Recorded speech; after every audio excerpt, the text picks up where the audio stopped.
The initial 3 chapters introduced basic market concepts.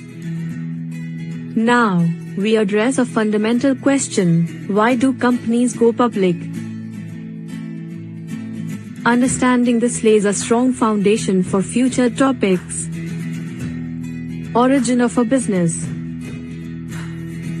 Before answering why companies go public, let's explore the origins of a typical business through a series of scenarios, showing how business evolves and eventually lists on the public market. Scene 1: The Angels. Imagine an entrepreneur with a unique idea for manufacturing organic cotton t-shirts. Lacking business background, they raise initial capital, 5 Indian rupees crore, from friends and family, known as angel investors.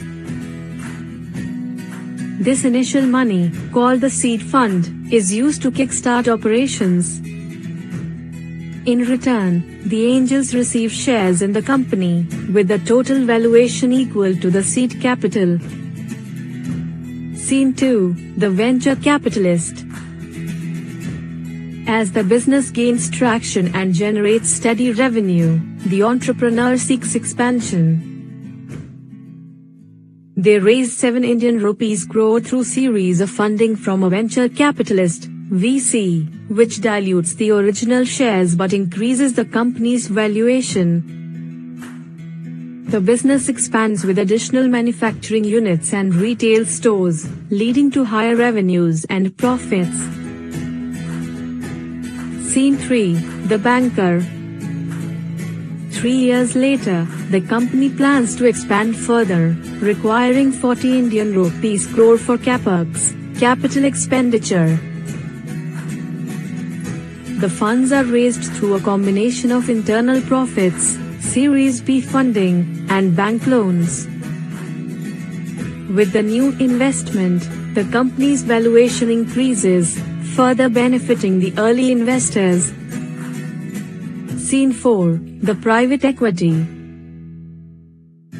The company continues to grow, and after a few years, they decide to expand nationwide and diversify into new products. To meet the capex requirement of 60 Indian rupees crore, they raise Series C funding from a private equity (PE) firm. Unlike VCs, PE firms invest larger sums at a more mature stage and often take a board seat to oversee the company's direction.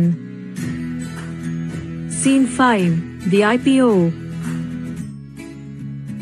5 years after the PE investment, the company is ready to go international, requiring 200 Indian rupees crore.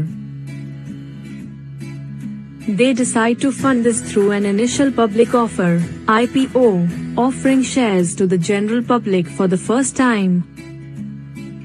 Key takeaways: angel investors provide initial seed funds, taking significant risks. The company's valuation reflects its assets, liabilities, and growth prospects. Capex is the expenditure on business expansion. Series A, B, and C funding stages reflect the company's growing valuation and maturity. Private equity firms invest in larger sums at more mature stages, with a lower risk appetite compared to VCs. An IPO allows a company to raise funds from the general public for various purposes, such as capex or restructuring debt.